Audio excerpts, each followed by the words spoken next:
Operation కులగణన BC commission chairman ప్రతినిధులతో committee for caste senses ప్రత్యేక భేటీ అయింది.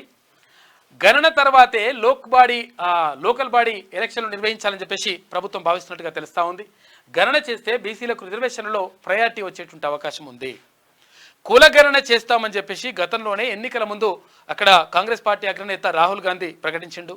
ఆ ప్రకటించినట్టుగానే ముఖ్యమంత్రి రేవంత్ రెడ్డి కూడా ఈ విషయం పైన మేము కులగణనకు కట్టుబడి ఉన్నామని చెప్పేసి ముఖ్యమంత్రి రేవంత్ రెడ్డి కూడా ప్రకటన చేసిండు. ఈ నేపథ్యంలో ఇక్కడ స్థానిక సంస్థల ఎన్నికలు జరుగుతున్నటువంటి నేపథ్యంలో అయితే అవి కొంతవరకు ఆపి కులగణన చేసిన తర్వాత ఇక్కడ సర్పంచ్ ఎలక్షన్లు కానీ ఎంపీటీసీ కానీ జెడ్పీటీసీ కానీ తర్వాత ఈ ఎలక్షన్లు నిర్వహించాలని చెప్పేసి ప్రభుత్వం భావిస్తున్నట్టుగా తెలుస్తూ ఉంది. నిజంగా ఒకవేళ అదే జరిగితే ఎవరైతే ఎవరికి మేమెంతో మాకంత అన్నట్టుగా ఎవరి కులాల వారీగా వాళ్ళకు రిజర్వేషన్లు వచ్చేటువంటి అవకాశం ఉంటుంది.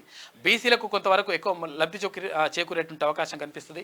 దీనివల్ల అంటే లోకల్ బాడీల్లో ఎక్కువ అత్యధిక అంటే స్థానాల్లో అక్కడ పార్టీ బలోపేతం కావాలని చెప్పేసి రాష్ట్ర ప్రభుత్వం భావిస్తూ ఉంది. అందులో భాగంగా కులగణన చేయడం ద్వారా అందరికీ చేరువై తర్వాత అవకాశాలను ఎక్కువ మెరుగుపరచుకోవాలని చెప్పేసి భావిస్తున్నట్టుగా తెలుస్తూ ఉంది.